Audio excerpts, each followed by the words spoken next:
All right, it is 5 o'clock. Let's get started. Let's call this meeting to order. Start with our goal setting. Mr. Tullis. Mayor and council, if you'll look on your work session agenda, Vision 2025 Q4, you'll see some of the same things that we've got. We're still early on in the quarter, so I don't have anything to really update you on other than they are doing work on the A-Trip project on Shellfield Road in 27, actively installing that. I've asked for an update on kind of a timeline. I think it should be done by the end of the fourth quarter in December, but I'm going to get verification on that, and I'll send notice to the council when I get that. There's one other addition that I put on there that we failed to put up from the third quarter, but in the back of your packets, I think it's the last document in your work session packet, you'll see a draft agreement back from Enterprise City Schools on Old Coppinville. And so my recommendation, once you've had time to review that, would be maybe at the next council meeting or the one after that to go into executive session to discuss it. But figured you needed to absorb it, maybe give some feedback or ask some questions between now and then. But that is the once we sent our draft to the school system, that was their response. Okay. Have we been sent this in an electronic version? No, but I can. I appreciate that. Thanks. Yes.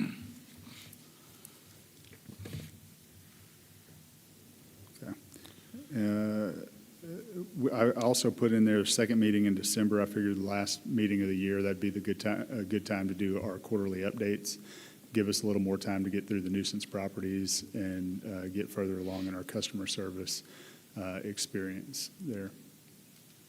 With that concludes the Q4 goals. Okay. And let's turn to the agenda for tonight's meeting.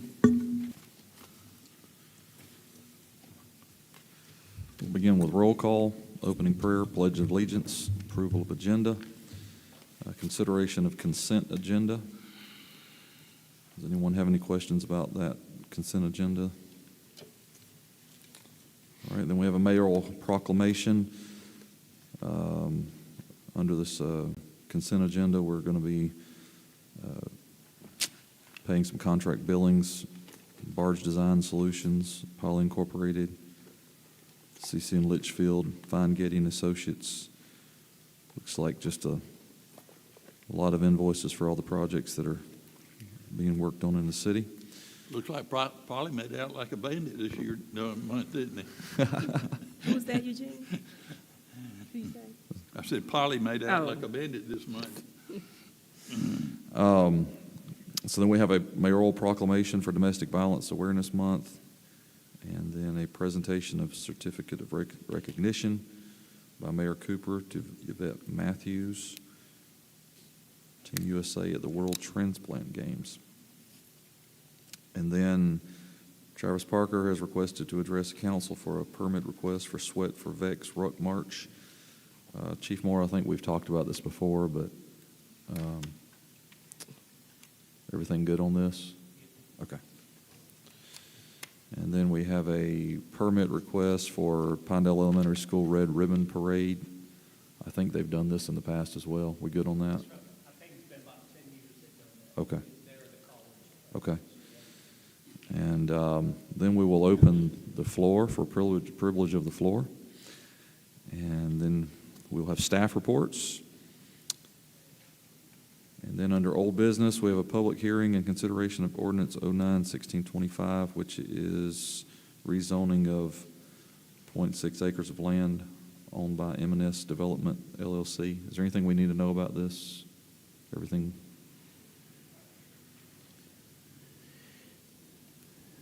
There's nobody here from engineering? During the planning commission, there wasn't anything outstanding Okay. for it. Oh, there's Barry. Oh, there. I didn't see you. Sorry. There was a recommendation for the to approve. Yes, sir. What you have before you tonight for vote is a rezone there that's gone through the planning commission with a recommendation to rezone. Mm-hmm. Okay. I guess that's for both of these for M&S. the Correct, they're rezone both the one. same, and we've had no objection on this. Okay. And then another rezone for Billy Cutter Construction. Yes, sir, it's the same thing on that one. Came through planning commission with a unanimous vote to rezone. Okay. Thank you. And then Yes, we'll sir. have a public hearing. Was there any questions on these? Sorry, just running through this. We all good? All right. Public hearing in consideration of ABC license request for the Sizzling Claw routine. Under new business, public hearing and consideration for weed nuisance and direct abatement. Barry, do you have anything on this one that you want to tell us about? I guess we're just calling for a It's just an introduction. Is that where we're on the new business? introduce. Yeah, we're introducing. It's just introducing it tonight for weed abatement, sir. Okay, where is that at? To be honest with you, I don't know. Touch, Is it? I is think that's old- the old- Touchdown, old Touchdown Burger. Yeah. That Okay. is one on our list, so I'm Yeah. not surprised that's what it is. That's it. Okay. And then accepting streets for Azalea Commons subdivision Phase 2. Yes, sir, we've done our inspection on that, and we recommend that the city adopt those streets as city streets and begin maintenance on those roads. Same for Hickory Oak subdivision. The exact same on that one as well, All sir. right. And then we will review and consider resolution for severe weather preparedness sales tax holiday. This is Friday, February 20th, ending Sunday, February 22nd, for batteries, tarps, plywoods, radios, sales price of $60 or less. Anyone have a problem with that? Any issue with that? Okay. I think we typically just go along with whatever the state does on that. And then we will close it out with mayor's report and council member comments. Are we all good with the agenda? Anything we need to be adding to that? We're good? All right. I wanted to kind of push through that so we had plenty of time to have this next discussion. Sure. So there's been a lot of discussion. I'm sure many of you on the council have spoken with Mr. Tullis and Ms. Love about this. Last council meeting, we were made aware that there was a policy that had not been being enforced for quite a number of years. And so I've asked Mr. Tullis to give us a kind of a rundown on how we got there, where we are. And then I'd like to have some discussion on two separate issues. One, after we get all this information, do we think that the policy itself is good or bad?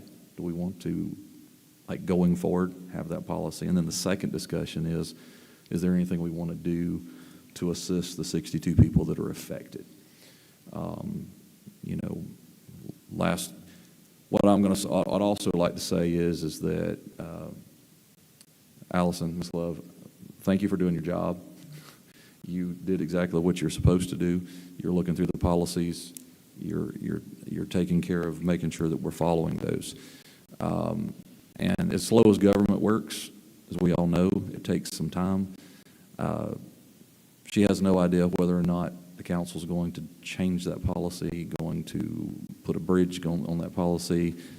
But she does know that these rates are going up for people and they need to know it as quick as possible. So she did her job and sent it out. Now it's up to us to make a decision on what we want to do or not do and take a look at it. So if you'll give us a kind of a history and Sure.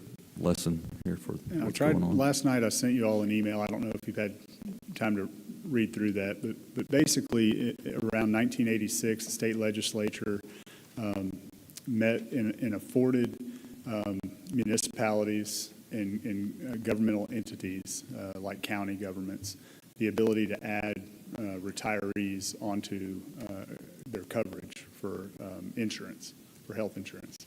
And so that was done in Act 86-541 through the state legislature. And at that time, it said a lot of, if you notice in that language, if you've seen our handbook or some of the stuff on the letter, that was a direct excerpt from that act. I think you've all seen a copy of the letter that Allison sent out.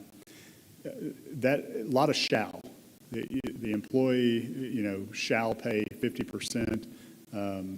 dependents shall be 100% their employee's responsibility. So that's state law, and then shall, right? There's no wiggle room in there. Well, in 1999, even though all of our policies reference Act 86, the legislature eased that and allowed municipalities, basically took out the shall.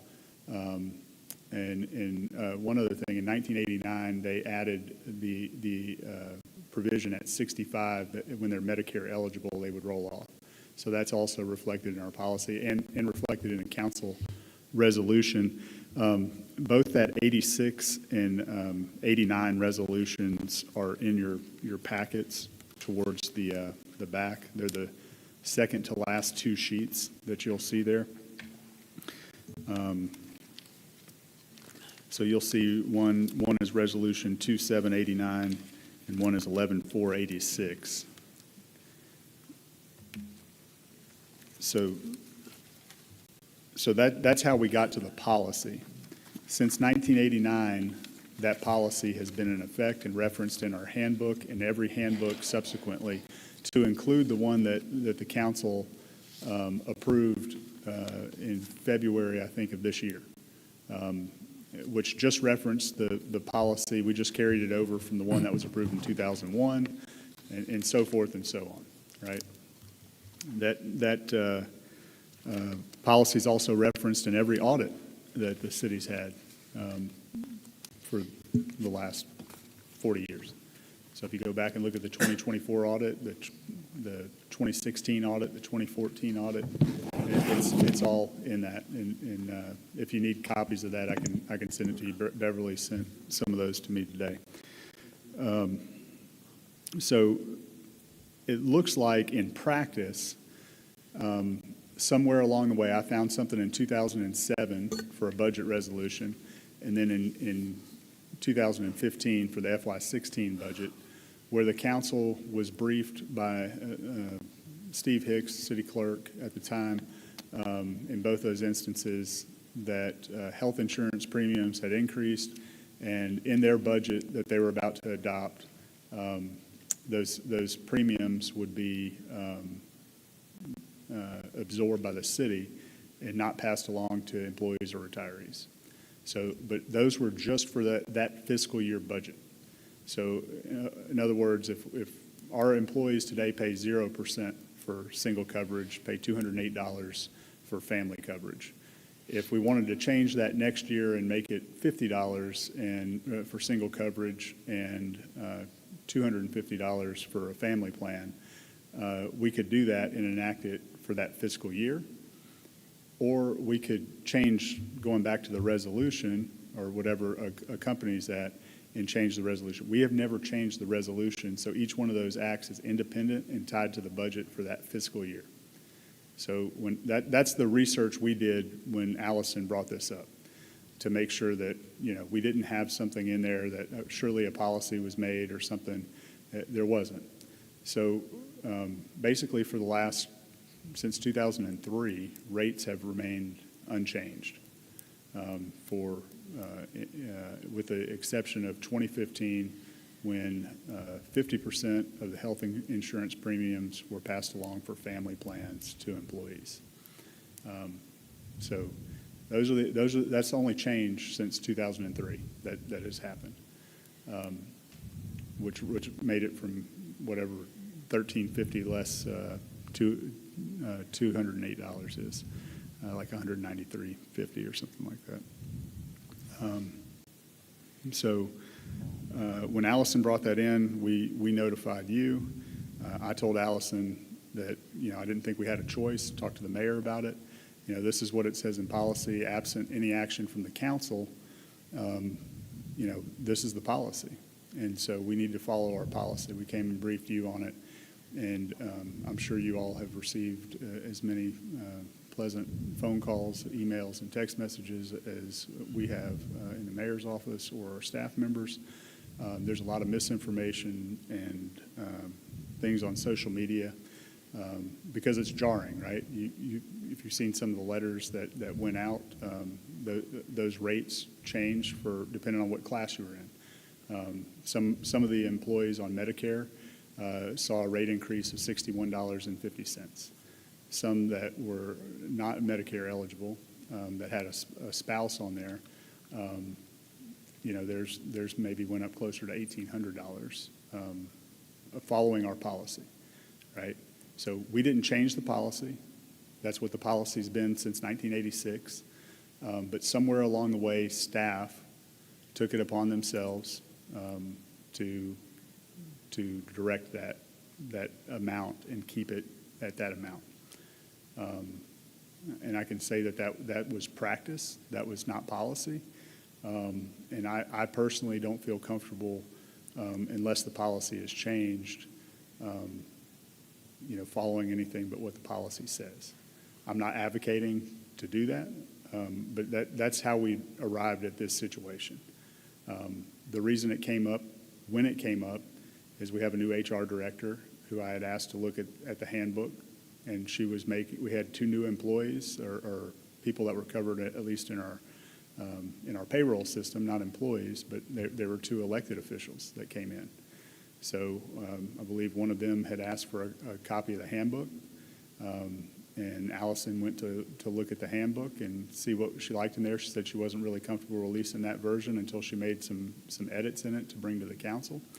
And in doing that, she saw the retiree benefits in there. We're in an open enrollment period. She realized that the retiree rates that she quoted to us looked awfully small compared to if it was 50% and the dependents were 100% the retiree's responsibility. And so she brought that to me and said, something's not right. So that's kind of where we're at. Any other information you'd like? So I think that's a good history of how we got here. And I think you're correct. Outside of council action, staff has no choice but to follow the policy if they're going to be doing their job that they're supposed to be doing. So I guess my next question would be is, I know you sent some information to us. I don't know if you have the ability to take a quick run through what other cities around are doing compared to what our policy is supposed to be. Sure. So we can take a look at, is the policy a good policy going forward?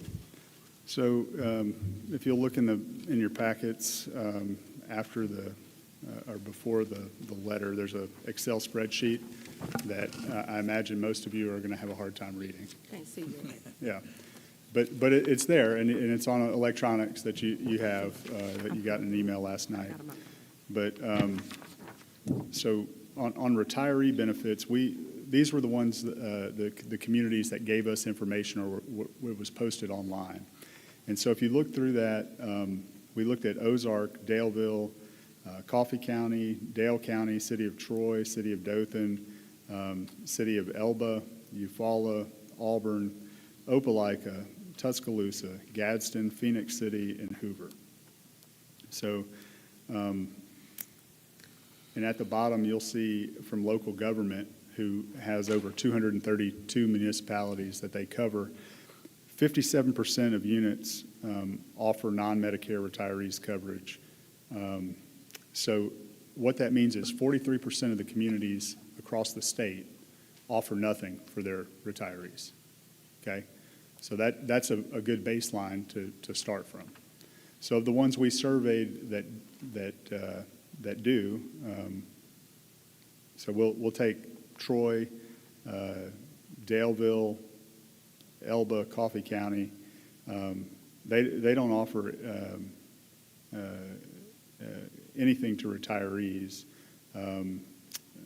Troy offers retirees the option to be on insurance, but completely at their expense. So in other words, they're the platform. You can get insurance through us, but the premiums are your responsibility. If you have a dependent, those premiums are also your responsibility. So theirs would be higher than what we're even quoting currently. That's correct. So a premium roughly for next year for a single coverage for an employee is over $1,300. Or I'm sorry, a retiree is over $1,300.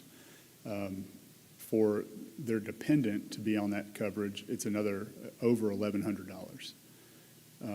So in this case, if they have local government health, same as us, that would be about $2,500 that their employees or former employees, retirees, would have to pay if they wanted their spouse included in with their coverage. So as it stands right now, our practice is for single coverage, $162. That's what, so the city's basically paying $1,100 and some change per retiree that opts to do that, of which there's about 15. And then there are 5 who have non-Medicare eligible that have their spouse or a dependent on their policy with them. And they pay closer to about $650 a month for that policy. The one that I would say, or the 2 examples in our close proximity that do it better than we do, right, are Ozark and Dale County. They pay 100% for the retiree health benefit, but they don't cover anything for dependents. Uniformly, almost everybody on this list that I mentioned at age 65, they cease covering, your insurance. They give you an option for a supplemental for Medicare, and pay no benefit towards that. There's a few on here like Tuscaloosa and Phoenix City that offer a tiered approach. So they take it in Tuscaloosa, for example, if you've got 25 years of service with the city, at age 55, they will cover 50% of your health insurance. If you have between 10 and 24 years of service at age 55, they will cover 25% of your insurance, but not the dependents. Phoenix City, their tier approach looks like 60 plus with 10 years of service, the city pays 50% of the premium. 60 plus with 15 years of service, 60% towards the premium. 60 plus with 20 years of service, 70% of the premium. And if at any age with 25 years of service, the city pays 85% towards the premium. And if any age with 30 years of service, the city pays 100% towards the premium. Retiree is responsible for 100% of dependent coverage. So I would say that there are some approaches that are better than the retiree benefit that we have, but the vast majority of the ones that we have looked at are at or below what we offer. In other words, they offer insurance, but they don't pay for it, or a 50% for retiree. Most of them do not pay anything towards dependents. And few, if any, I wasn't able to find any, pay anything for once they turn 65 and are Medicare eligible. So, that's kind of the research that we did on that front. Allison and Rihanna did a really good job on pretty short order calling around to get that information. We've still got other emails out to other agencies to see, but it's kind of a hodgepodge across the state. Dothan, I think the police chief in Dothan, they told you, Mike, they pay 40% for retirees in Dothan. So we're a little bit better than Dothan on that. We're also a little bit better than Dothan on their single coverage rate for Dothan, just on active employees. If you look there, they pay $72 a month for insurance. Our employees pay $0. For their family plans, they pay $325 a month. For 2 or more dependents, $266 per month with 1 dependent. Our employees pay $208. So in that column's there for you to look at what we're paying our current, because they're kind of synonymous, right? Like they're total benefits. So it's my opinion that from what I've heard, what we've researched, studied, compared to our neighboring cities and our across the state. The policy that's in the handbook is pretty good policy, you know, if we didn't have the precedence here of practice allowing a different rate. You know, you take a private company, private sector, you're going to have, when you retire, you're going to get COBRA paperwork handed to you. You're not going to get any insurance at all. So just the fact that the City of Enterprise is offering 50% of the retiree, I think is, in my opinion, is a good thing. That doesn't take away from what we got to deal with on the 62 people that have been under practice being given a different rate. But does anyone have any comments, any questions about the policy? Let's try to keep the two separate. I'm thinking policy going forward, let's just take those 62 people out as if they don't even exist right now. And the policy going forward, is this something we feel like is a good policy? Do we need some more time to dissect this policy? What are the thoughts of the council? I could use a little more time to look at the spreadsheet that was given. It's got some data here on some cities around us, and maybe get a little bit larger pool. But it's starting to look, I'm making notes as I'm reading through here. I'm seeing a lot of 0/0, so a lot of 0% for individuals, 0% on family. So what we have looks like it is, you know, fairly competitive. But I want to take a little bit more time and look through that and make sure what I'm seeing is correct. Well, and I think we get compared a lot to Dothan, Auburn, and Opelika. We get that comparison about various things through our city a lot. Well, Dothan does it this way, or Auburn does it this way. And to find that we actually have a better policy than any of those cities is, I think, is quite telling that a council in the past did try to have a good policy to take care of our retirees. Son, you got any thoughts on this? Yeah, I don't think that it's a bad policy. I do need a little more time to really give it a little more Sure.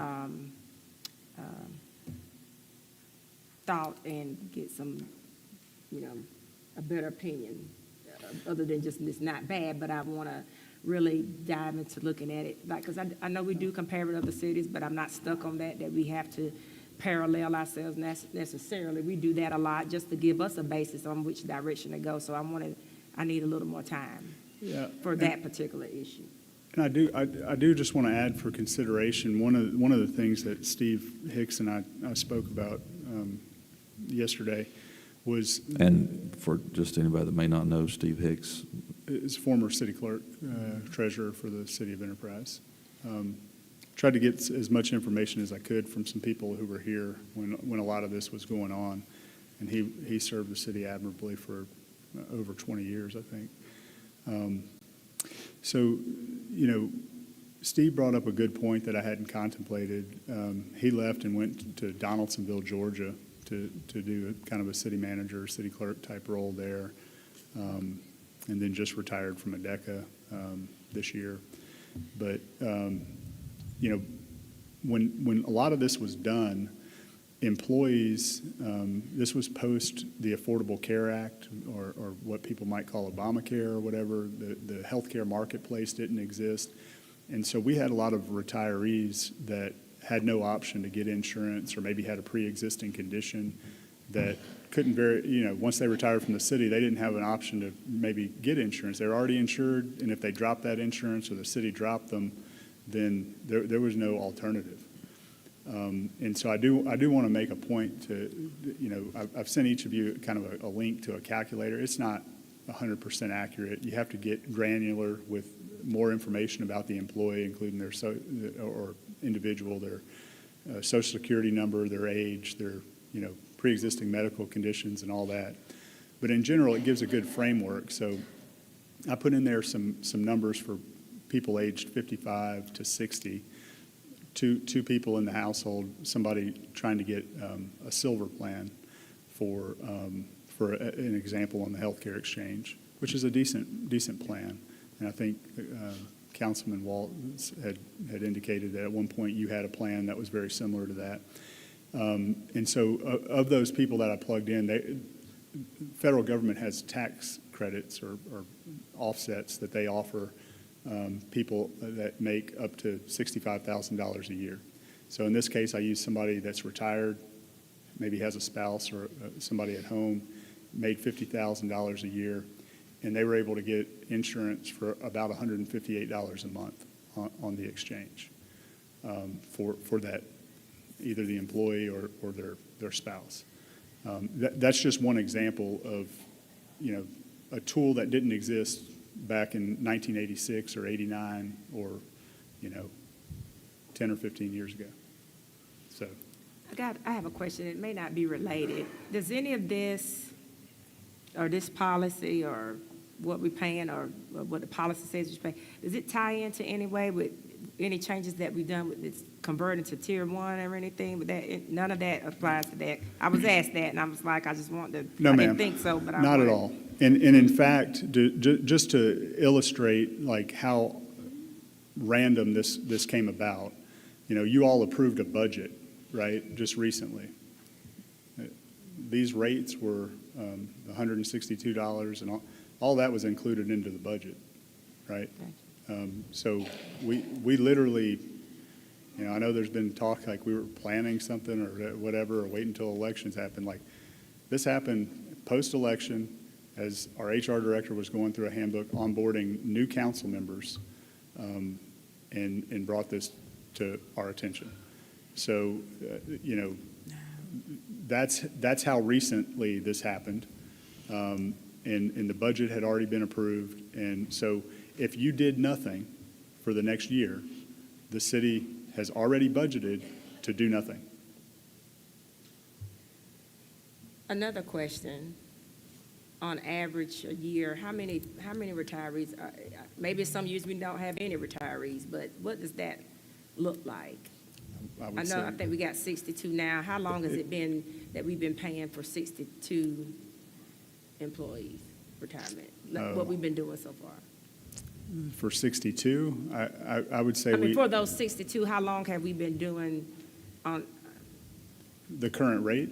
right, has that jumped from 42 to 62, Oh. like real quick? Or that's kind of been sitting at that number for those retirees, or what?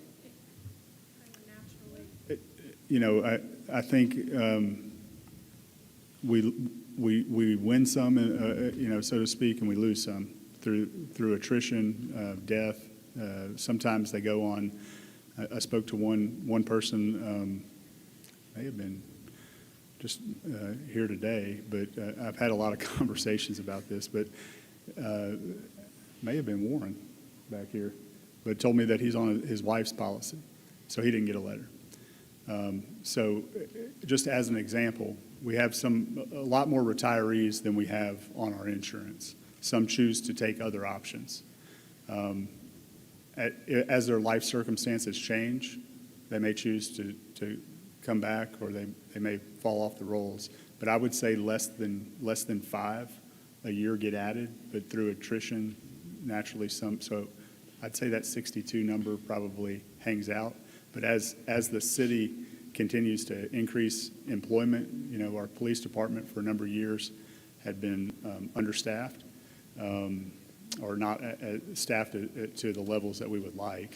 And during that time, the people that stayed, I know that they're aging out to get 20, 25, 30 years now for a lot of our police officers.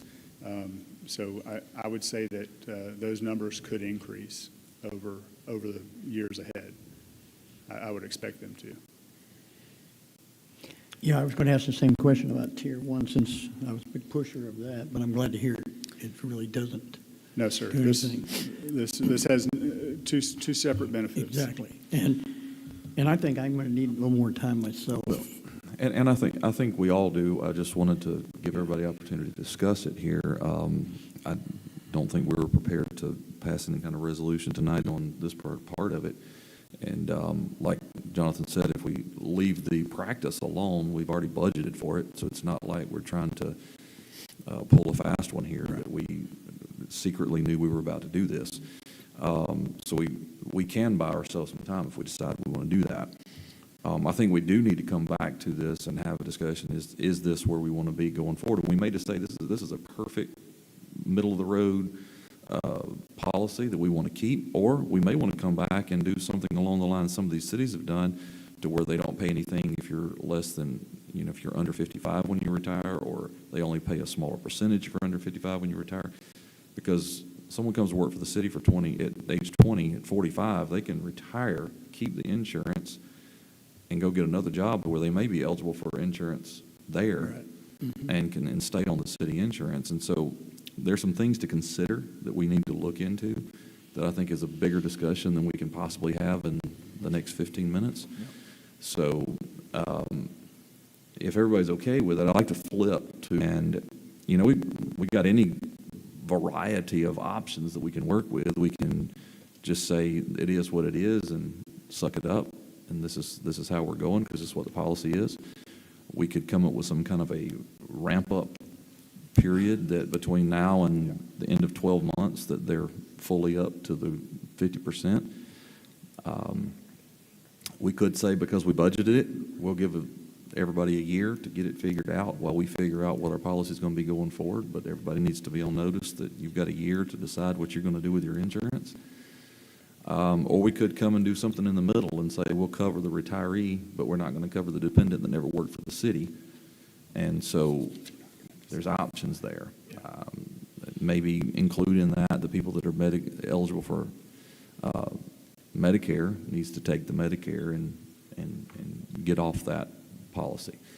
So does anyone have any thoughts about how y'all would like to go forward? I mean, it's like I said, it's anything from keep it just as it is to, I think we would be wrong to right now say we're going to take what's been practiced and make it policy without a lot more discussion. So I think we need to figure out what we're going to do as a stopgap if we're going to do anything. It needs tweaking for sure, and conversations with both Leanne and Allison and Jonathan. I can yield to Allison to talk about some of the implications of,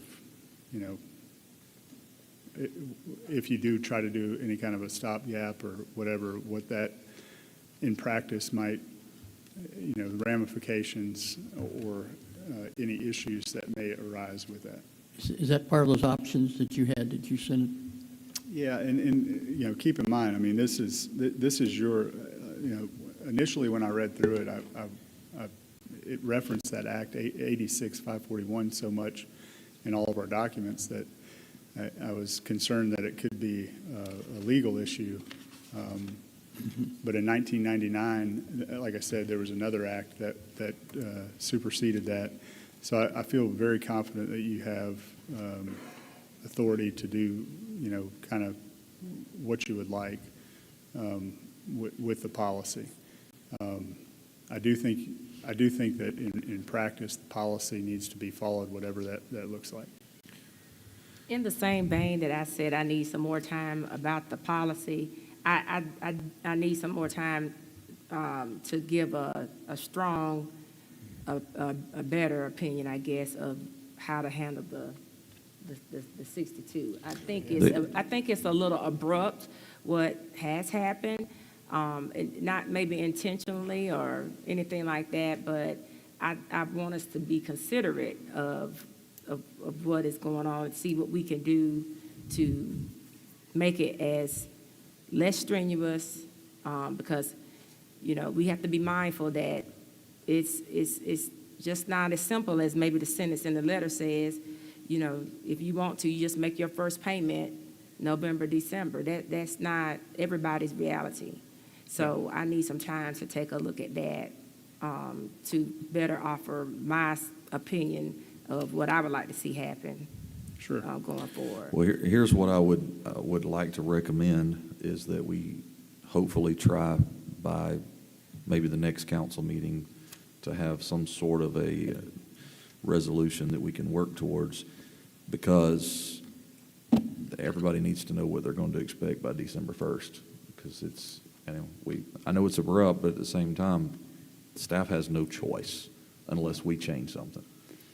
And so, once they discover that practice has been violating policy, then they have to implement the policy as it stands unless we change it. So hopefully we can digest and decipher and come up, but does anyone have anything that you would like to recommend that maybe Jonathan, Allison, Leanne, whoever's going to be working on this, come back to us with some sort of a resolution on what we're going to do about the 62 people? I would like to see something like a middle-of-the-road type of solution, taking some of the other cities that you gave us as an example that do maybe worse than us or maybe do better than us, have us an option or something, or we can come up with an option about that tier approach, something like maybe a phase-in for this 62, particularly this 62, and then maybe saying something like, okay, going forward, however, should you choose to retire from the city enterprise, this is what you're going to be looking at. So I don't know if that sounds like a grandfathering in of the 62, but it's going to, I think we need to have a clear statement going forward. You're going to retire, you want insurance and this is what you need to look at going forward. So when they make that decision, it's up front, it's no question. Exactly. So if someone were to retire next month, they're going to be on the policy, whatever that That's policy right. is. The 62 that's been used to paying a different rate, this is a shock to them, especially those that have a huge increase on there. And I'm inclined to do something, whether it's a small rate increase now and let them know that you've got 12 months to go to the full increase. But I really, my preference is that we don't do anything longer than 12 months because we've already budgeted for that. So we can absorb that without it wrecking our budget. But I think we need to get to whatever we decide if we're going to keep this policy or create a new policy. At the end of this 12-month period, they need to be on board with that policy. But have a little heart and say, all right, let's do something to get us there. Exactly. Since we have already budgeted for this year, how much is it going to cost the city? It's about Same thing it's been costing for the past 367,000. It's about $367,000. That's already been budgeted for this year? Yes. All right.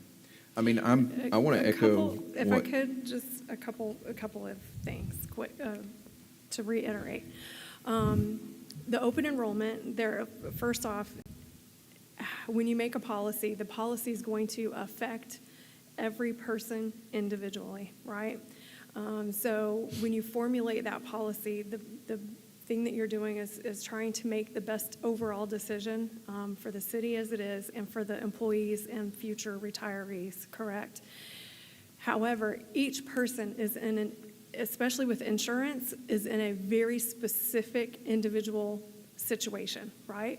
Some people have kids, some people don't have kids, some people have a spouse that works where they could get insurance through there. Some people retire and go the very next week to a new job where there's insurance offered through that new employer that could be taken. No policy, of course, however hard you try and however much effort you put into it, no policy is going to individually affect everyone in a 100% positive way, right? So we're doing the best that we can to make a general policy that makes sense for the city, makes sense for the employees, makes sense in our total compensation package for how we're handling and treating our employees and our future retirees, right? It is so hard to say because it is so individual. However, Allison has also, I've taken some phone calls, talked to some people. Allison has done the same thing, is that for those people that it is affecting, and yes, it's 62 of our retirees, but really only a handful of those are going to see a major change effective December 1st. Approximately how much is a handful? So I'll disagree a little bit. So it is a handful when you look at 20 people across the city, right? There's 5 people that are going to see that are in that situation I described that have about an $1,800 a month increase. And that's because their dependent is on their, neither one of them are Medicare eligible, okay? And that, obviously, that's sticker shock. It's been this way for a long time. They've been paying $650 now, but keep in mind that policy is $2,500. Our policy, as it exists today, says that the dependent is not covered by the city, right? But that's $1,100 just for the dependent, right? And then it says 50% of the employee or the retiree. So that's $1,300 and some odd dollars for that policy. So there are 5 people in that situation, five retirees. There are another approximately 15 that will see about a $500 a month jump, which I think is significant, okay? And so that's roughly 20 retirees. The other 42 of them are Medicare eligible, and they will see about a $61.50 to $129 a month increase, which is still, if you're on a fixed income, that can be significant. But again, I think what Leanne was saying is that there are 5, the letter that was out on social media that was out there, not everybody's seeing an $1,800 a month increase, if that makes sense. Right, well, social media is the truth, the hard truth, Yeah. but the truth. The other point I was trying to make was about the number of people that are having a large effect, is that we are more than willing for them to come in and talk to us, because, again, it is such an individual situation.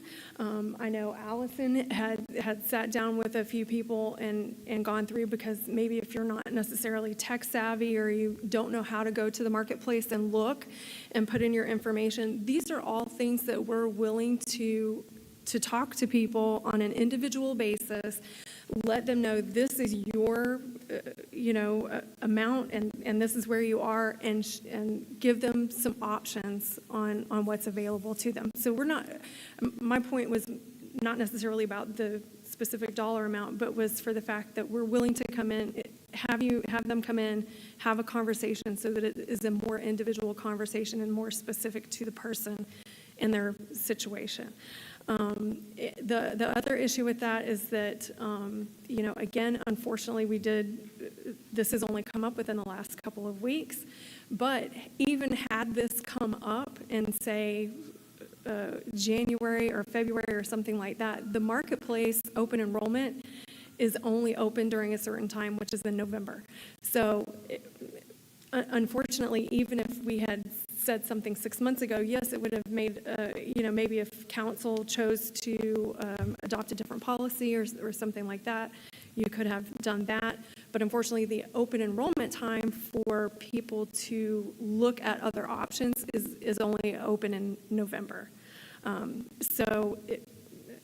Again, I hate that it seems like it's such a short time period, but the open enrollment date would not have changed. So. A couple things from me. One, I think one thing I keep hearing over and over, and I feel the same way, is time. That, we need time to look at the policy, time to consider this rate that's increasing. When I was told about the retirees, I talked to Jonathan, I saw a person that looked like they were in their late 60s jogging down my street.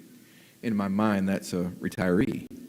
But that's not necessarily the case. Some people that started with the City of Enterprise have retired, and they're in their late 40s or early 50s, and they're still on the retirement.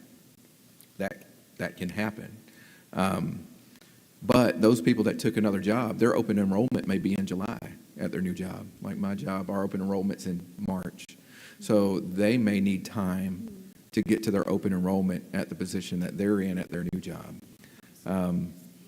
I'd like to consider, that one thing that we keep talking about is time. And if it's already been budgeted, we may want to consider that. The other thing is we need time for the policy. We need time maybe for these individuals to find alternative coverage, whether it's with their current employer or learn how to get on the marketplace or get on the marketplace.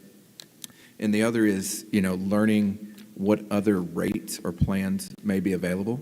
I know our policy is attached to a percentage, but when they get the letter, they don't see the percentage, they see the dollar amount. So is the health care coverage that the city provides competitive with what we could get with a different provider, not just in coverage, but in the dollar? So that percentage may have less of an impact. It is. One thing that I was going to mention, because you said the retirees that, may have a full-time job elsewhere and their open enrollment period with that job may not be till July. So if they were to, because of an increase in cost, and they were to decide to come off of our coverage, that could be a qualifying event to actually go on to their employer's coverage outside of open enrollment. Okay, we are getting really short on time here, but like I said earlier, I want to thank the staff that's trying their best to make sure that we're following policy, bringing this out and bringing the information to us. I think I don't want to misspeak for the whole council here, but it sounds like what I'm hearing is that we need some time to decide if the policy that has been in the handbook for 40 years is what we want to have going forward. That is a separate issue. We need to have a little bit of time to make a decision on what we're going to do about those 62 people that are affected, but we need to make that quick. That needs to be made quickly, but I feel like we're all sort of feeling like we need to give those people time to have some opportunity to make decisions while we deliberate what the policy is going to be going forward. So, let me finish this thought real quick. Sorry, Mayor. I'll forget it. I'm sort of in the camp right now of maybe staff bring us something that we can pass a resolution that sort of freezes this, since we've already budgeted, even if it's a small percentage increase, but something that freezes it. Yeah, I agree. For a year to give people opportunity to figure out what they're going to do. I'm sorry, Mayor. Well, since you've already budgeted this and time is essential, everybody might not be able to make that deadline. And then again, you don't know the conditions of those that are on a fixed income or whatever it might be. So since it's gone that way, even if we don't make a decision, it won't mean that they will be left out for this year.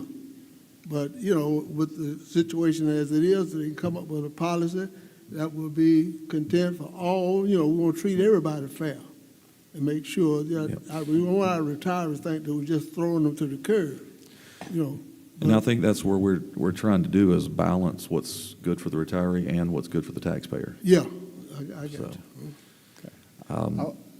I will take what you said, different phased-in approach going forward, rates available versus percentage and dollars for other policies out there, and try to work with our staff to come up with what a bunch of different options. I'll mirror on the policy side some of those tiered approaches, like Councilwoman Rich wanted to see what that would look like, if we did nothing and left our policy alone, what that looks like, and then maybe somewhere in between. But then I'll also try to craft some thoughtful solutions for those 62 employees. It sounds like you are in favor of doing, if you do anything, very gradual, as opposed to all at once over, say, a 12-month or so period. I think that pretty much. That'd be great, John. Yeah, I would, I prefer that. yeah, I would like to see them given time. Okay. Thank you. We only have 5 minutes left in the work session. We're supposed to be having a. This should probably be enough time. It'll keep Wes and I from speaking too long. All right. In your package, you'll see an email from Wes Averett. And then you'll see a proposal from PYA in there. This is the company, and Wes Averett with our healthcare authority, the administrator is seating down behind me. This would be phase 2 of our healthcare assessment. And so the bottom line is, if you look at the email, This covers their financial projections and advisory services for physical plant infrastructure and market readiness opportunity for the other areas stated above. This is basically looking at our healthcare situation now and projecting into the future. Do we need other facilities? If we do, where would they be? How much would they cost? Where should they be located? That kind of stuff. So if it said you need a new hospital, you need a 12-bed emergency room, you need more diagnostics and imaging places, it would identify that and do that. So you can see that there's $40,000 still remaining of the earmarked dollars that we set out with from Phase 1. And they're estimating both parts of Phase 2 at $99,000. They would request a $58,000, $675 to the Healthcare Authority, I'm sorry, $44,000 additional to the Healthcare Authority to complete Phase 2 of the study. So the Healthcare Authority initially, and I guess continuing that, would agree to split it 75-25 as the study helps them. But as they are currently set up, they're operating a nursing home, a rehabilitation center, not really looking at OBGYN services or emergency services or things like that. That's where the city's portion would come in to help expand the scope of the study.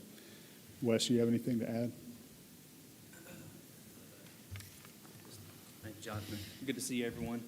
The only thing I would add is that this would be Phase 2, and then in terms of the two work streams that are identified in the proposal, the second part of the work stream in evaluating whether it's a freestanding ER, cath lab, whatever it might be, once Phase 2 is completed, we would be provided with enough information to make decisions on where we want to focus or hone in on. And then there would be another set of analytics and analysis to be done, which I would pair or phrase as Phase 3, so that because there would be one more round. I just wanted to make sure that the city was aware of that, because this is a step-by-step process. And, we evolved from Phase 1 in evaluating potential for a hospital. We also learned, and we did the provider needs assessment. That evolved to the Phase 2 to include the FPOBs. And then, and secondary to that, the other clinical services that we want to evaluate as to whether or not we want to provide that. The culmination of all of that information would drive decision-making to focus in on a few specific areas, which would then, again, require that third phase of analysis. So I just wanted to make the city council and the mayor aware of that. So this would be step 2 of 3. I tried to keep that as brief and concise as possible. Thank you very much, Wes. What action do we need from the council? None tonight. I wanted, typically I would introduce this in a work session for discussion and your consideration. If you would like, at a future council agenda item, we could have something on the agenda to fund it if you have the appetite for it, or if you. We have room in the budget for this? We will make room in the budget if you would like to fund it. Well, in my opinion, it's a continuation of the very thing that we've been all trying to figure out, what to do with healthcare issues in the city, and none of us up here are healthcare experts, and so we don't want to operate off of emotion. We don't want to operate off of our own personal perception. We want to operate off of data-driven decisions, and I think the only way we can do that is continue having these professionals do these studies. So is everyone in agreement to continue this process, or are we? Yes, agree. Right, it's what we voted to do, to actually do that. Todd, you weren't in on it, but. Well, because it's Wes, I'm going to say yes. All right. Okay. So, yeah, bring us something. Okay, I'll send an email to you, Councilman Pageant, with a draft resolution. Okay. Thank you. All right. All right, well, that was perfect timing. It's 6 o'clock. We will begin our regular session. let the record show that all members of the council are here. We will begin with our opening prayer and pledge of allegiance. Do we have Pastor Willie White in the building? There he is. All right. You will come offer the prayer. Let's stand right now.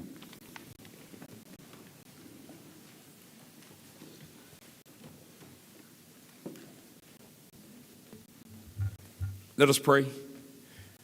Most gracious, eternal Heavenly Father, we thank you, Lord, again for this opportunity to be able to talk to you this evening. God, you're so good, you're so wonderful, you're outstanding, you're fantastic, you're superb. Now, God, we just thank you, the Lord, for blessing our city, blessing our communities. Now, God, we just thank you, the Lord, for Mayor Cooper. Thank you, God, for each city official. Thank you, God, for the people who are here this evening. Continue, Lord, to give them divine wisdom as they lead, guide, and navigate your people. God, we're dependent on you. Thank you for smiling upon Enterprise. Continue to bless us real good. This is our prayer in Jesus' name. Amen. Amen. Join me in the pledge.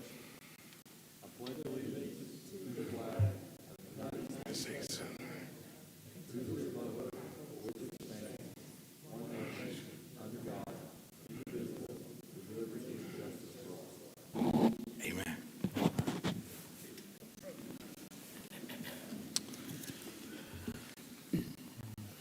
All right. I'd like to call for a motion to approve the agenda of the meeting as submitted. I move to approve the agenda of the meeting as submitted. Second. Do we have any discussion? All in favor say aye. Aye. All opposed, same sign. All right, now we have a consideration of consent agenda. All matters listed within the consent agenda have been distributed to each member of the council for review, are considered to be routine, and will be enacted by one motion of the city council with no separate discussion. If separate discussion is desired on an item, that item may be removed from the consent agenda and placed on the regular agenda by request of a member of the city council. I call for a motion to approve the consent agenda as presented. I move to approve consent agenda as presented. Second. All in favor say aye. Aye. All opposed, same sign. Motion is passed. Now we have a mayoral proclamation for Domestic Violence Awareness Month. Mayor?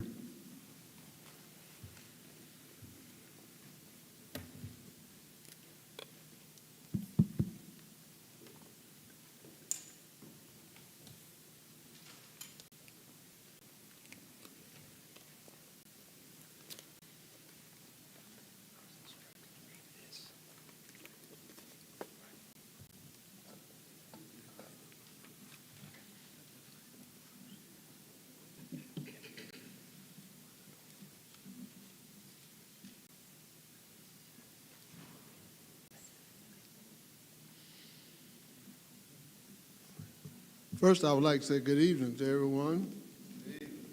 It starts off with we're asking the representative from the House of Ruth to join me up here, and you're already here. October is recognized as nationally as Domestic Violence Awareness and Prevention Month. It's a time of knowledge. The survivors honor those who supported them, and it raises awareness about the resources available in our community. Here in Enterprise, organizations like the House of Ruth work tirelessly to provide support, education, and advocacy for victims of domestic violence. Their dedication ensures that those who have been affected have a safe place to turn and the tools they need to rebuild their lives. To formally recognize the importance of this month and the work of the House of Ruth, I would like to invite Chief Michael Moore of the Enterprise Police Department to join me and read the proclamation. Chief Moore. Whereas relationship abuse, which is a pattern of behavior used to gain or maintain power and control over a partner, happens across Alabama and the nation. And whereas systematic racism and disparities impact victims and survivors of domestic violence, and everyone should have access to the help they need. And whereas domestic violence programs across the state provide support and resources to victims and survivors in Alabama, to include the Wiregrass area, and whereas victims and survivors are believed and supported in their search for justice in order to empower others to come forward and hold accountable to those who commit harm. And whereas preventing violence before it begins and transforming behavior after violence occurs is essential to our shared goal of a violence-free Alabama. And whereas everyone can help to build a culture where abuse will not be tolerated, to speak out against domestic violence, and to support efforts to educate others about healthy relationships.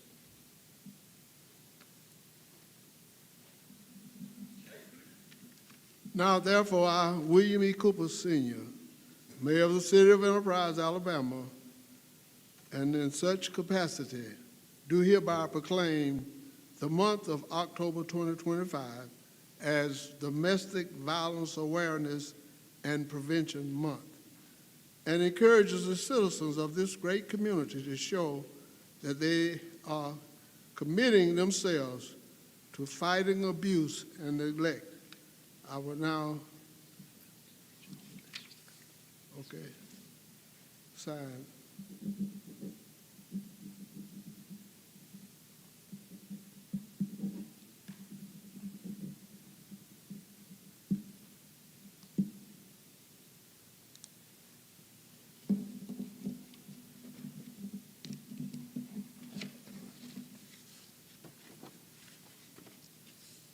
I will now present you all this proclamation from the City of Enterprise.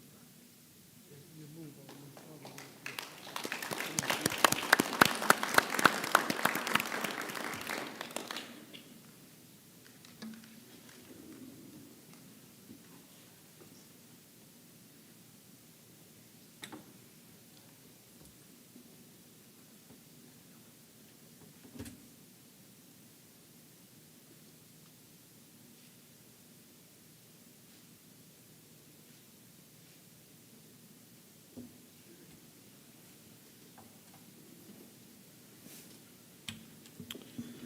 Mayor, I think you have another certificate of recognition to give out.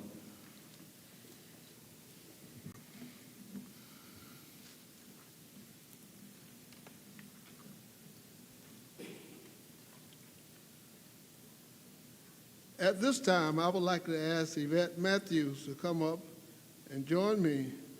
It's always a privilege to celebrate the accomplishments of our residents who represent Enterprise with pride and excellence, not only here at home, but across the world. Tonight, we have the opportunity to recognize someone whose strength and determination are truly inspiring. To share more about her achievements, I would like to invite Blake Moore, our Director of Community Service and Recreation, to come forward. Thank you, Mayor Cooper. Tonight, we're honored to recognize an extraordinary member of our community, Miss Yvette Matthews. Yvette's journey is one of courage, perseverance, and gratitude.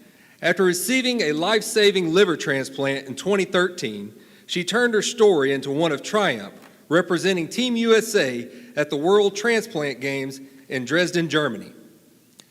There, she earned 4 gold medals in the 3K power walk, shot put, ball throw, and long jump, and a silver medal in discus, while setting new world records for women in her age group.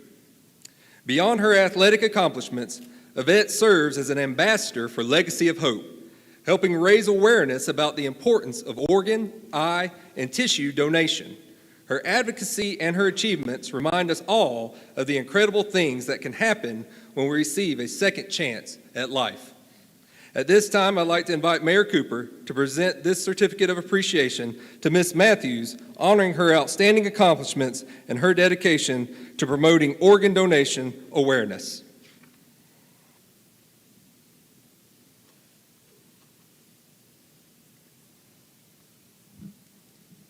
We have here a certificate of achievement.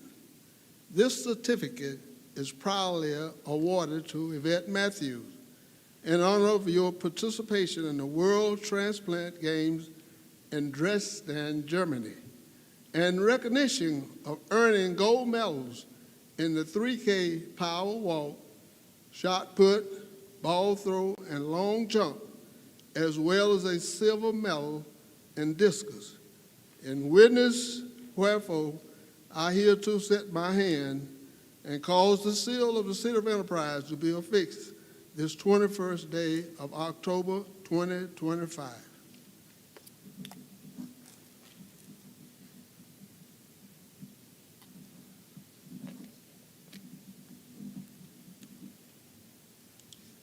Congratulations, and may God's richest blessings be upon you.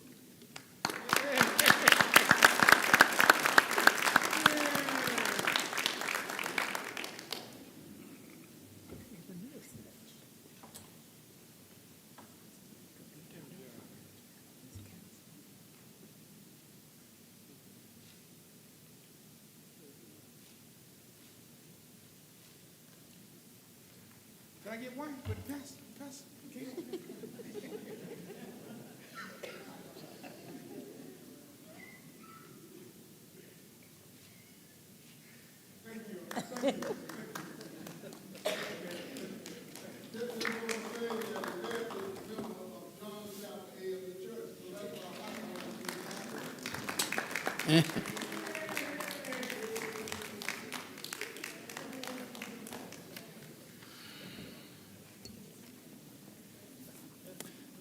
Next up on our agenda, we have a request to address the council for a permit request by Travis Parker for the Sweat for Vets Ruck March. I think I saw Travis come in. There he is.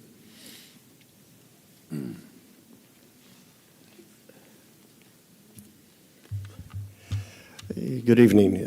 This will be our fourth total, third in Enterprise.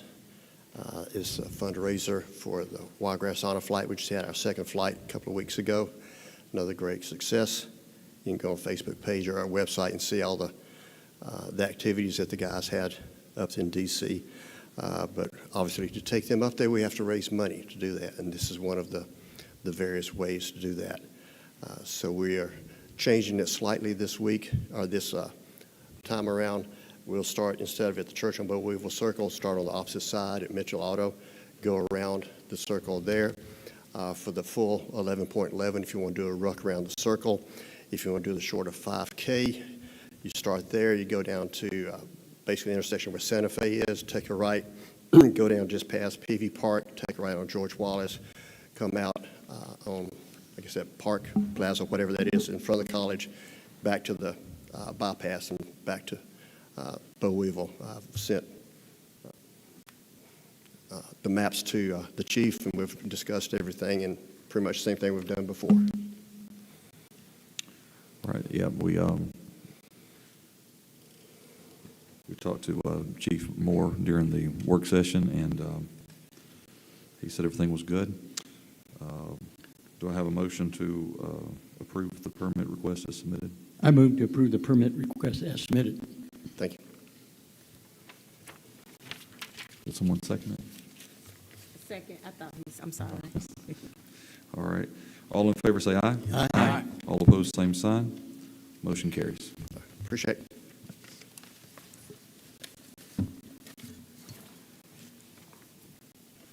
All right, we have a permit request for Pinedale Elementary School Red Ribbon Parade. Is anyone here for representing Pinedale? All right. Introduce and call for consideration of a request on behalf of Dawn Knoll, Pinedale Elementary School, to obtain a permit for the following Red Ribbon Parade. Event time, date 1 p.m. Friday, October 31st, 2025. Street closure 12:30 p.m. to 2:30 p.m. Sequoia Drive in front of Pinedale Elementary.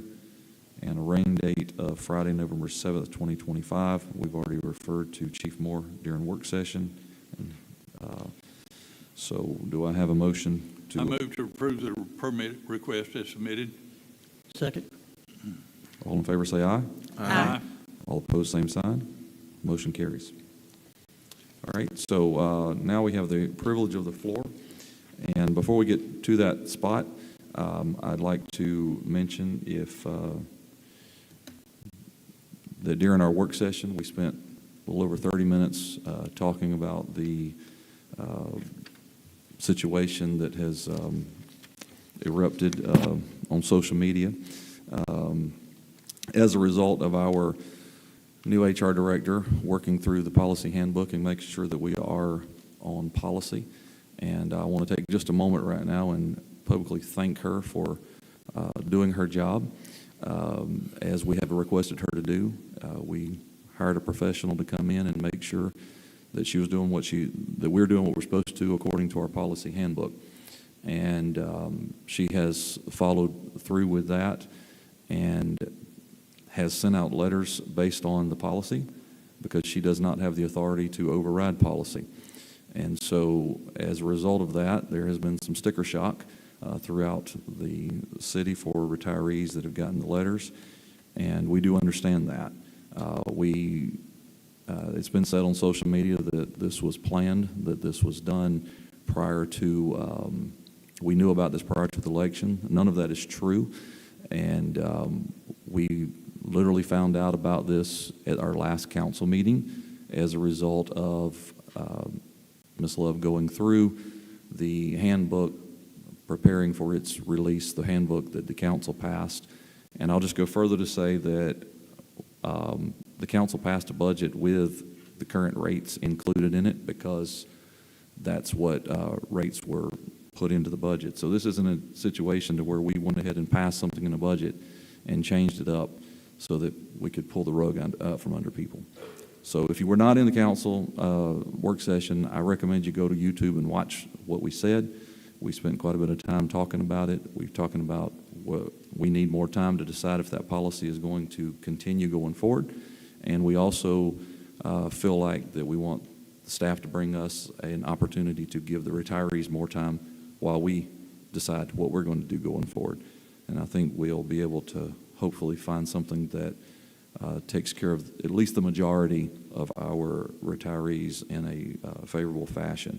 So with that said, just wanted to preempt because I feel like that there's probably people here that want to talk about that, just so that you know what happened in the hour before some of us came into the room. So now we're at the privilege of the floor. This is the part of the meeting where anyone in attendance tonight who wishes to address the council may do so for 3 minutes. If there is a public hearing on the agenda for the topic you are concerned with, please wait until that public hearing opens to address the council. If they choose, staff, mayor, and council will respond to your comments during the appointed times later in the meeting. Repetitive, disruptive, and disparaging comments will not be tolerated. If you're found out of order, your privileges can and will be revoked. Is there anyone that wishes to address the council at this time? If you'll come to the podium and state your name.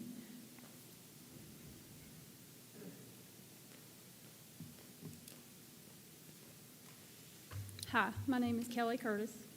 I am a retiree, and I want to talk. I know y'all have talked about this in the past. Talk in the microphone. Mike. Sorry.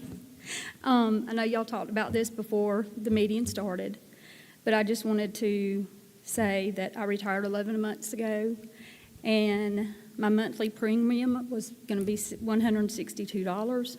And, of course, you know, we get the letters, and they say that it's going up. These new rates are starting in December, which only leaves us a little time to seek other options or find other things. And many retirees are not Medicare eligible and cannot afford the premiums this high. And for some, it's just not about the money, it's about their health. Take retiree X, for example.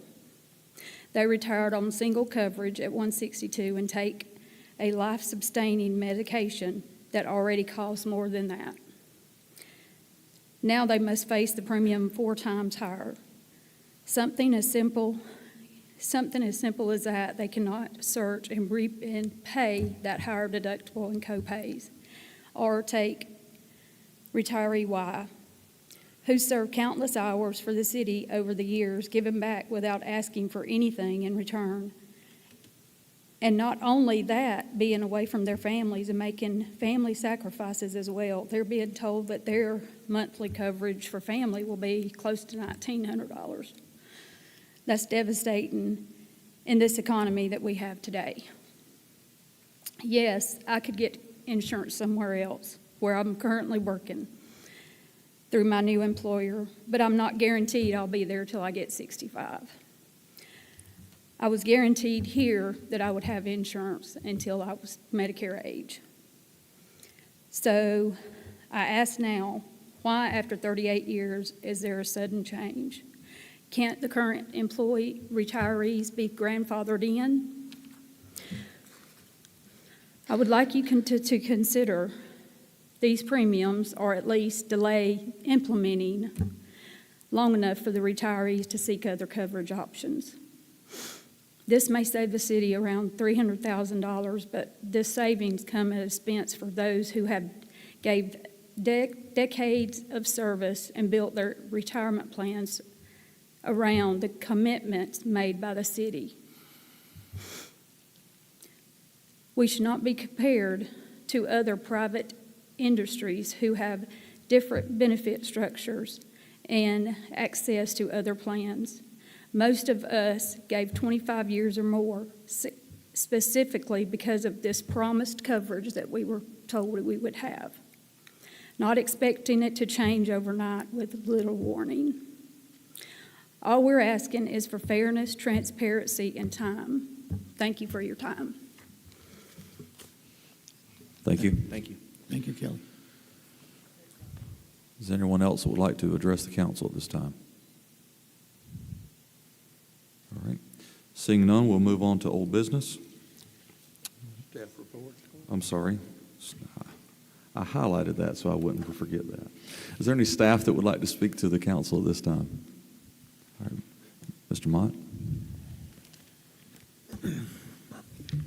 Yes, sir. Thank you. I just wanted to quickly, I had a discussion today with the ALDOT representative of the 169 widening project.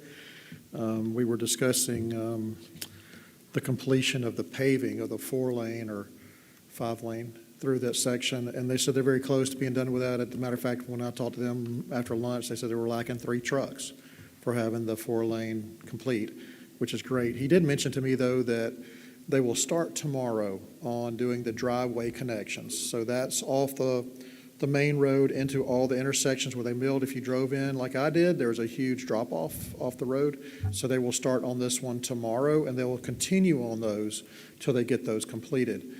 He did mention to me that those are very tedious. They take time, and it will take patience for people coming in and out of those buildings and facilities while they do that work. So I just want to take this opportunity and get the word out for the public. Please be patient, allow extra time, work with ALDOT. They're trying to do that as safely as they can, but I just want to get the word out that they're working diligently to try to get this project complete. This is not a city project. This is an ALDOT project. So it's an ALDOT-funded, ALDOT-constructed project, but I just had this information and want to take the opportunity to get this word out. Barry, did they say anything on when stuff's going to start from Salem up to 51? They did not.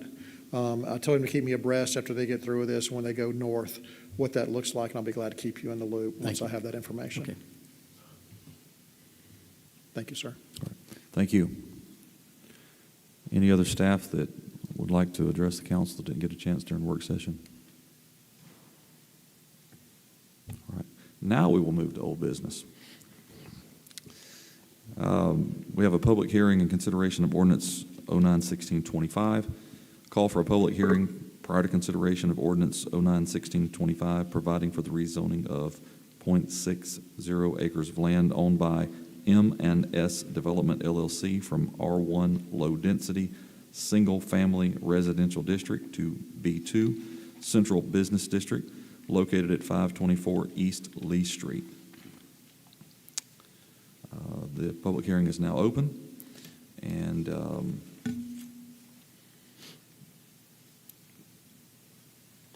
do we have anyone from the development that wants to address?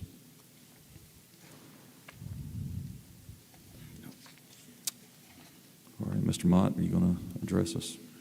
Just real quickly, I know we talked about this in work session, but this is a rezone that was brought up. Thomas Hardy is not here tonight. He actually tested positive for the flu. So I asked him not to attend this meeting, but he was prepared to talk to you. This is something that's gone through Planning Commission and is recommended by staff for a rezone. It did go through Planning Commission and was recommended to be approved by this body. And if you have any questions, I'll be glad to answer those. All right. Is there any discussion of the council? All right, see, is there anyone that's here to speak for or against this rezone? Seeing none, we'll close the hearing. I call for consideration of ordinance 09-1625. I move to adopt ordinance 09-1625. Second? All right, any further discussion? All in favor say aye. Aye. All opposed, same sign. Ordinance passes. All right, we now have a public hearing and consideration of ordinance 09-1625A. Call for a public hearing prior to consideration of ordinance 09-1625A, providing for the rezoning of 2.35 acres of land owned by M&S Development, LLC, from R1, low-density, single-family residential district, and B1, business district, to B2, central business district, located at 522 East Lee Street. This hearing is now open, and Mr. Mott. Yes, sir, same comments as before. The one thing I will add is this, as we did, this was cleaning up some zoning that we had on the maps, but also it does comply with our long-range plan. And it was recommended by staff, and it did go through Planning Commission with a recommendation for approval. All right. Any council comments, questions at this time? And, anyone here for or against? All right, seeing none, we will close this hearing and call for consideration of ordinance 09-1625A. I move to adopt ordinance 09-1625A. Second. All right. All in favor say aye. Aye. All opposed, same sign. Motion carries. All right, a public hearing and consideration of ordinance 09-1625B. Call for a public hearing prior to consideration of ordinance 09-1625B, providing for the rezoning of 1.13 acres of land owned by Billy Cotter Construction Incorporated from RT Townhouse Residential District to PRD Planned Residential District located on West Lee Street at Reed Street. This hearing is now open. Mr. Mott? Yes, sir. This is a proposed rezone by Mr. Carter Construction to PRD, and it's something that we don't see all the time, but it's something staff really likes. And the reason we do that is we get a lot of questions typically at Planning Commission about what is this going to be? And zoning typically says what you can and cannot do in a piece of property. However, when you do a PRD, which is Planned Residential District, or PBD, Planned Business District, there's two different ones, but this is a PRD, then they exactly tell you what they're going to build. They have a full set of plans all the way through construction plans that we can view and you can see as well. So when we say, hey, staff is recommending approval of this, we've seen PRD, we've already seen this all the way through what they're going to build. And this came with a staff recommendation to approve, gone through Planning Commission. Planning Commission had a unanimous vote to recommend to this body to rezone. All right. Is there anyone here to speak on behalf or against this rezone? Any council comments or questions? All right, this hearing is now closed. I now call for consideration of ordinance 09-1625B. I move to adopt ordinance 09-1625B. Second. All in favor say aye. Aye. All opposed, same sign. Motion carries. Now call for a public hearing prior to consideration of a request from the Sizzling Claw LLC, doing business as the Sizzling Claw, for a retail beer and wine on or off premises license located at 627 Bowlweevil Circle. Hearing is now open. Is there anyone here to speak on behalf or against this?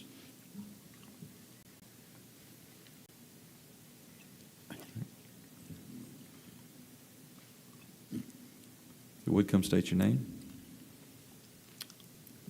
Hi, my name is Xiaolin Zhu. I'm the business owner from the Sizzling Claw LLC and DBA The Sizzling Claw.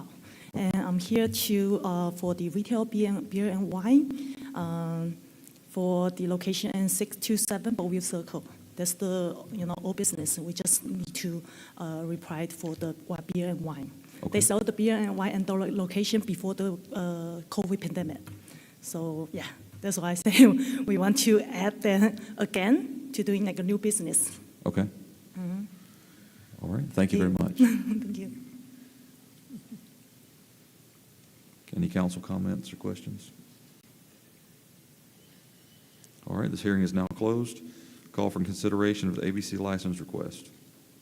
Move to approve the ABC license request as submitted. Second. All in favor say aye. Aye. All opposed, same sign.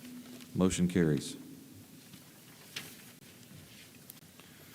All right, new business. I want to introduce Resolution 102125, declaring the following property, which is overgrown with weeds, scrub, wild bushes, grass, and other vegetable growth, as injurious to the health, safety, and welfare of the community as a nuisance, and ordering the property to be abated. Address is 1022 Bollweevil Circle. Notice concerning this matter has been published, posted, and served, and before acting on the resolution, the council will hold a public hearing. Call for a public hearing as to anyone seeking to speak on the matter. At the conclusion of the hearing, inquiry will be made to the mayor, city clerk, city council, and city staff present as to if the city has received any written objection to the proposed removal of weeds.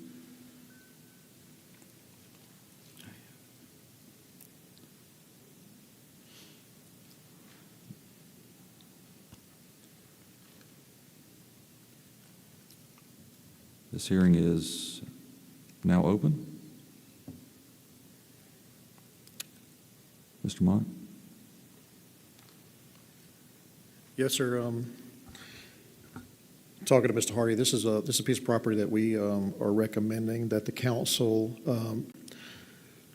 declare as a public nuisance with overgrown weeds, scrubs, and brushes and grass. And the address is 1022 Bollweevil Circle. If the council decides to move forward with this, to declare this, the staff will work with the property owner. If they do not abate this, then the city will move forward with abating the nuisance.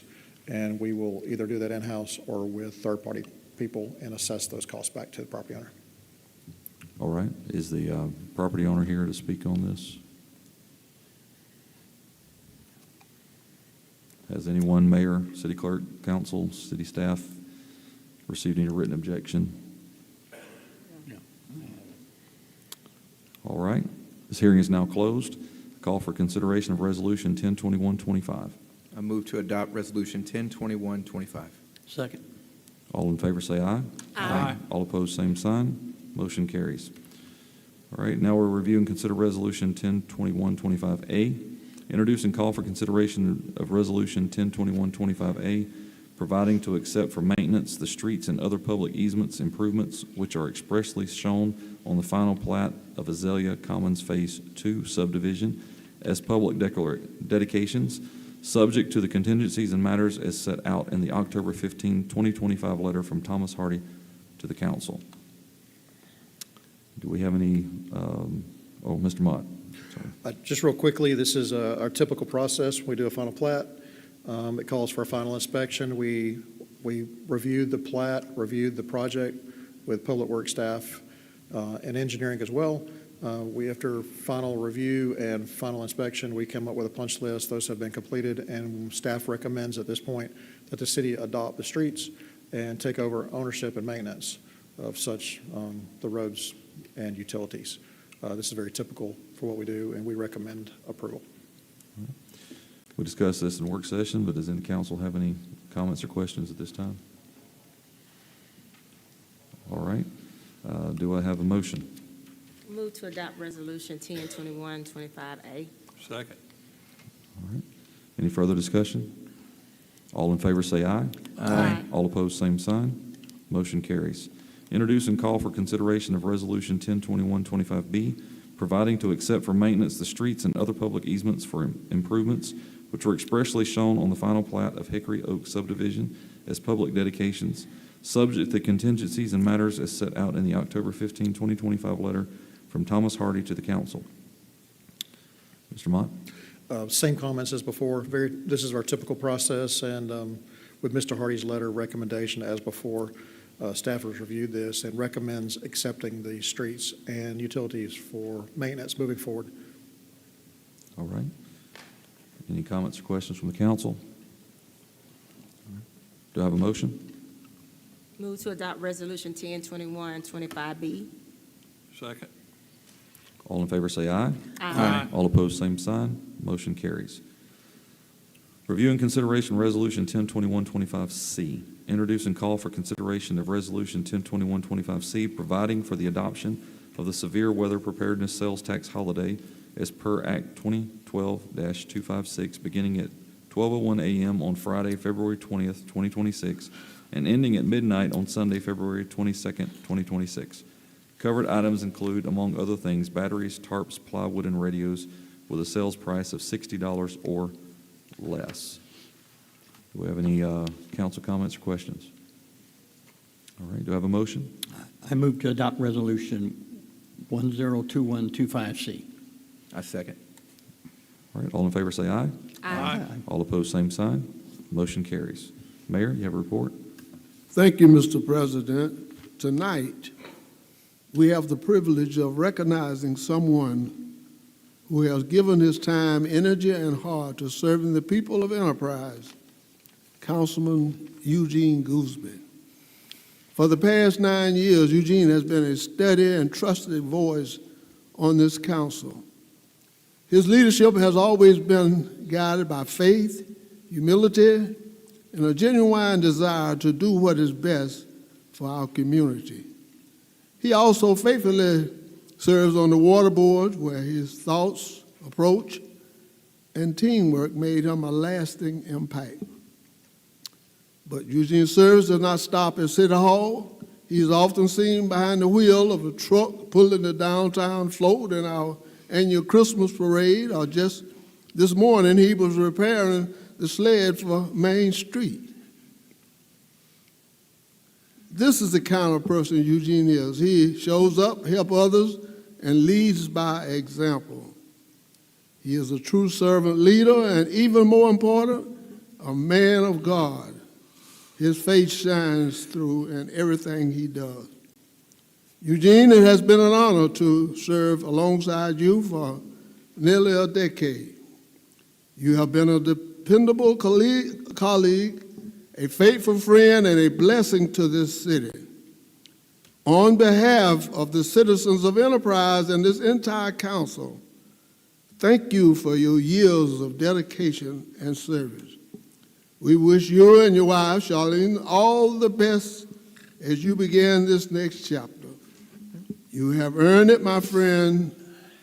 And again, thank you, and may God's richest blessings be upon you and your family. Thank you, Councilman Eugene Gooseby.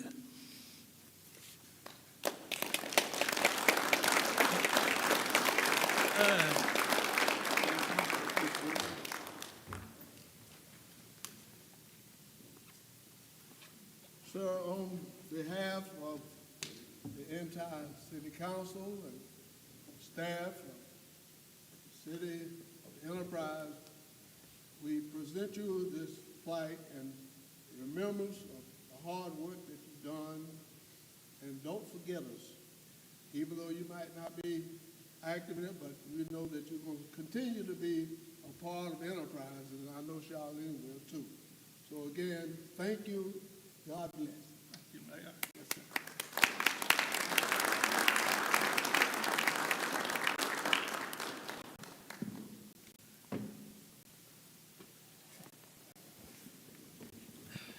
Ms. Rich? Good to see everyone out tonight. I guess I'll start with the biggest elephant in the room. Thank you, Ms. Kelly, for coming and speaking to us. We had some detailed discussion about the retirees' insurance, and it's just a lot to consider. And what makes it so hard is hearing stories like how you presented tonight. So I ask that you trust us that we'll get together and do the things, and not just you, but all our other retirees. We're certainly empathetic as to what these changes could mean, and we're going to go forward in the most prudent way. To Eugene, I'm certainly going to miss my right-hand man over here. just seeing him from afar, not really knowing him personally, I guess I was always kind of intrigued about the man with the real curly hair, you know? And he is just a kind, good-hearted person, and I'm truly going to miss you, Eugene, on the council. And I know Ms. Charlene has a lot of work for you to do, as usual, but thank you so much for your service to our city and helping us on our council. To Ms. Yvette Matthews, she left us, but I will tell you all, I was today years old when I found out about World Transplant Games. I had no clue, so that was truly impressive. Certainly congratulations to her, and she represented us extremely well in Germany, I think I remember it being. And last but not least, if you were not able to attend the Dancing for Scholarships on last Thursday, right here, that was presented by the Enterprise State Community College Foundation, well, I don't really know what to tell you, but Bayou Blake represented the city of Enterprise. He is our director of community and rec center and all of that. And it was really intriguing to see him dance on this stage. And he won the People's Choice Award, and rightly so. So congratulations, Blake. Great job. So thank you, everyone, for your patience tonight, and we'll see you next Monday. Well, Monday, the 3rd of November. Mr. Goolsbee?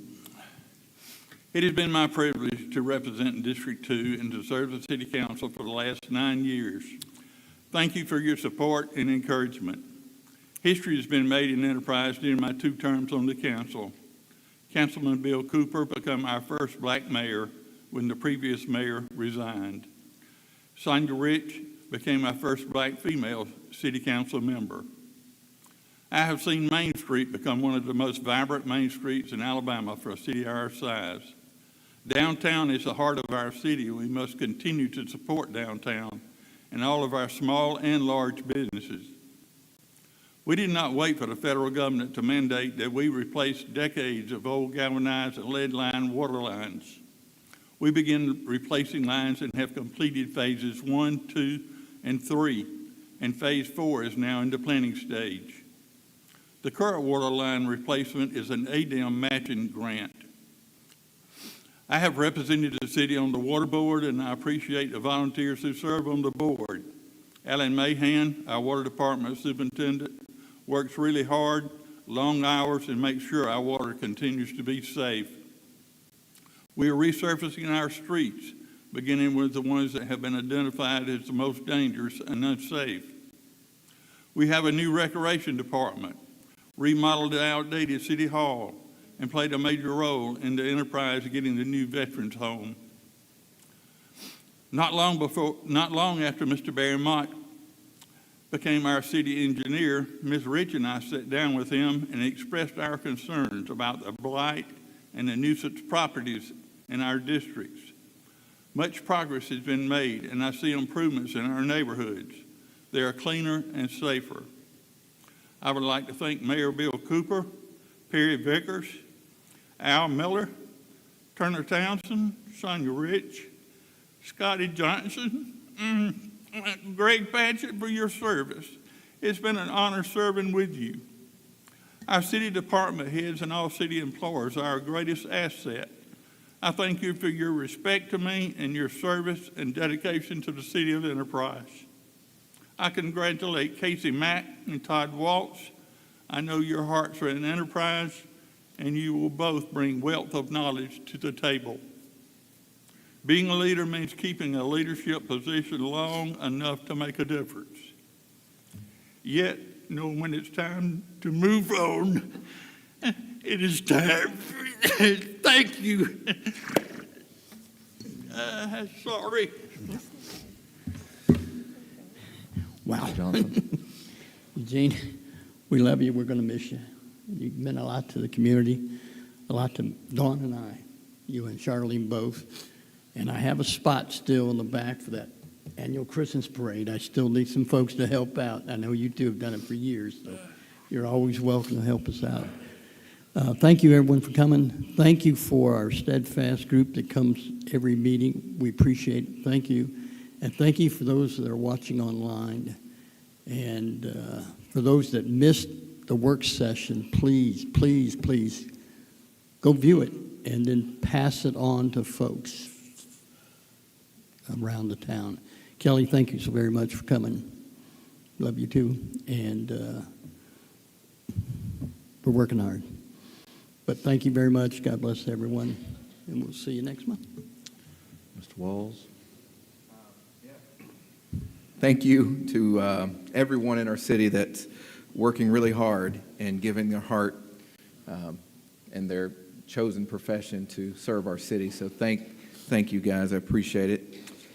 Thank you to Councilman Goolsby for 9 years. I'm sure it's flown by for you.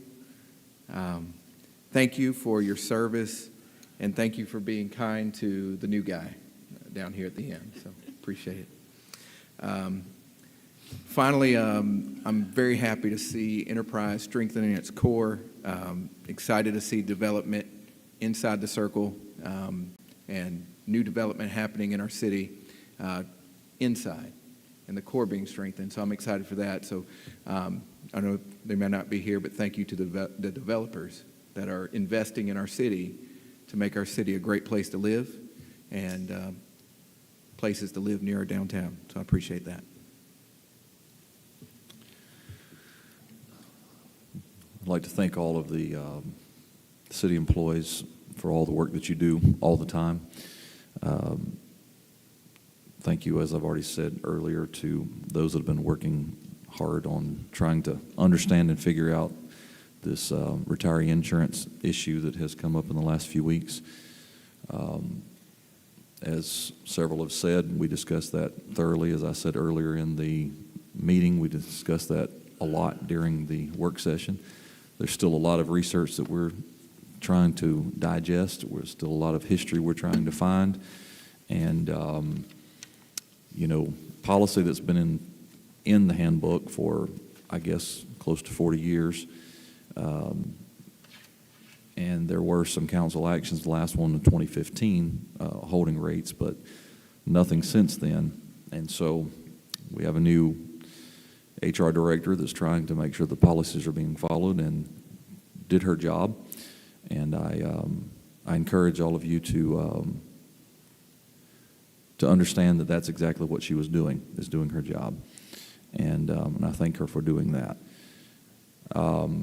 But with that said, now it's time for the council to do our job. And our job is to understand the implications of the policy as it is written, to try to balance the benefit to the retirees as well as the impact on the taxpayer that is paying for those benefits. And so I hope and I think and I believe that we will be able to do that in a way that we can be fair and we can be competitive with our neighboring cities going forward for future retirees, but at the same time try to bring some sort of a period of adjustment if we need, whatever we need to do. I think we'll be able to come up with that, and because I think just as we need time to work on that policy and understand it, I feel that our retirees need some time to figure out what they're going to do as well. And I appreciate our council being open to having those discussions. And so those will continue as we work through this and make some decisions. Mr. Goolsby, thank you so much for your service. Our families have known each other for a lot longer than you've been on the council, and certainly longer than I've been on the council. And one thing I can say about Mr. Goolsby is he is a very kind man, and he loves the city of Enterprise, and he puts his heart into it. Everything from volunteering to about everything that happens in the city to Habitat for Humanity, helping people out there. I've just seen this man do a lot of really good things, and it's been a pleasure working with you for the last 5 years on this council. We're definitely going to miss you, and certainly be open to your suggestions going forward. So thank you so much. And that's all I've got to say tonight. So God bless you all. This meeting is adjourned.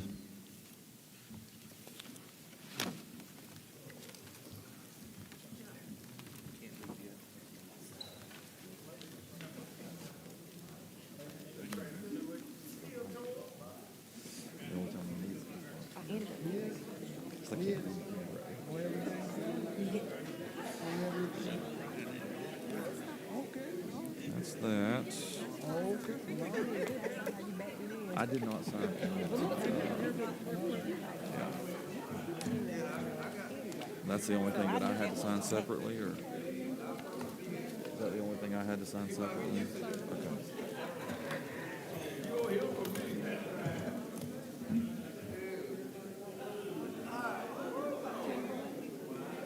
Tell them.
It's like an adult fidget spinner.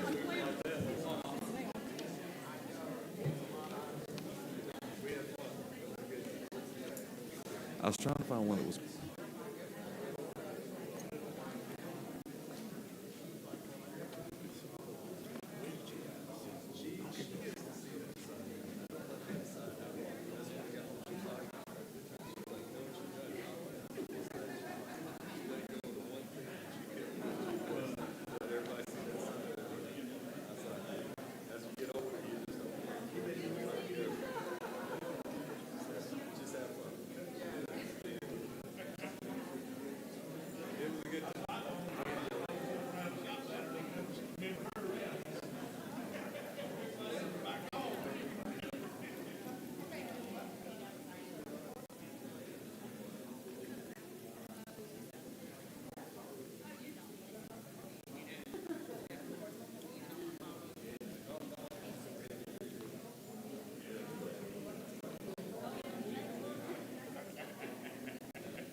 We're gonna take a photo, Gene, before you go to. I hope so.